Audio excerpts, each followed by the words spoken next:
এটা হচ্ছে উড়িষ্যা চাঁদিপুরে সাইট সিনের মধ্যে পড়ে রাধাকৃষ্ণ মন্দির।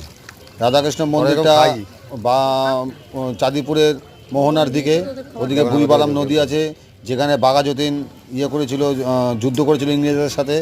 সেই জায়গার মধ্যেই পড়ে রাধাকৃষ্ণ মন্দির। সেই রাধাকৃষ্ণ মন্দিরের মধ্যেই একটা পুকুর আছে, পুকুর বলতে লেকের মধ্যে এই মাছগুলো, প্রচণ্ড পরিমাণে মাছ, যা খাওয়া দেবে খাবে। আর দেখতে খুব সুন্দর রাধাকৃষ্ণ মন্দির করে খাওয়ার জন্য। ওখানের মধ্যে ট্যুরিস্ট লজও আছে, থাকা যায়, 1000-1200-1500 টাকা ভাড়া, কিন্তু খুব সুন্দর। এই বিউটির মধ্যে দেখতে খুব সুন্দর। মাছগুলো এত বেটার লাগছে যে মাছগুলোকে ছেড়ে চলে আসতে ইচ্ছা করছে না।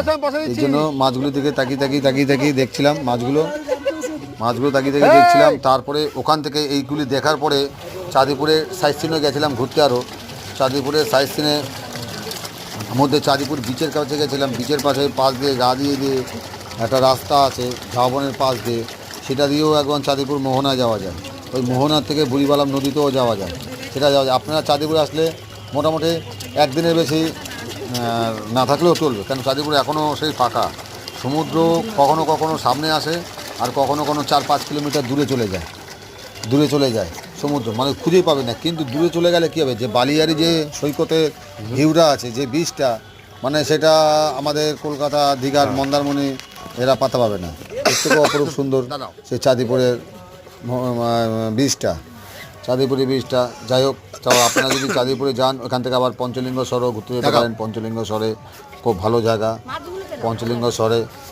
জায়গা, ঘুরতে যেতে পারেন। ওখান থেকে আরও সাইট সিনও যেতে পারেন। কিন্তু বালাসোর যেতে গেলে আপনার হাওড়ার থেকে, শালিমার থেকে অনেক ট্রেনই আছে, সকালবেলা, দুপুরবেলা, উড়িষ্যা পুরী যাওয়ার ট্রেনে বা ভাইজাগ যাওয়ার ট্রেনেই সবই বালাসোর যায়। বালাসোরে নেমে আপনারা একদিকে পঞ্চলিঙ্গেশ্বর, আরেকদিকে চাঁদিপুর। যদি একটা অটো ভাড়া করেন, ভাড়া করে আগে চাঁদিপুরের দিকে যাবেন, পরে পঞ্চলিঙ্গেশ্বর যাবেন, নাহলে পঞ্চলিঙ্গেশ্বর আগে যাবেন, ঘুরে আবার পঞ্চলিঙ্গেশ্বর থেকে চাঁদিপুর আসবেন। টোটাল 2 দিনের ট্যুর বা 3 দিনের ট্যুর, কিন্তু প্যাকেজটা খুবই সুন্দর। আপনারা এটাকে লাইক করবেন আর সাবস্ক্রাইব করবেন যদি পছন্দ হয়।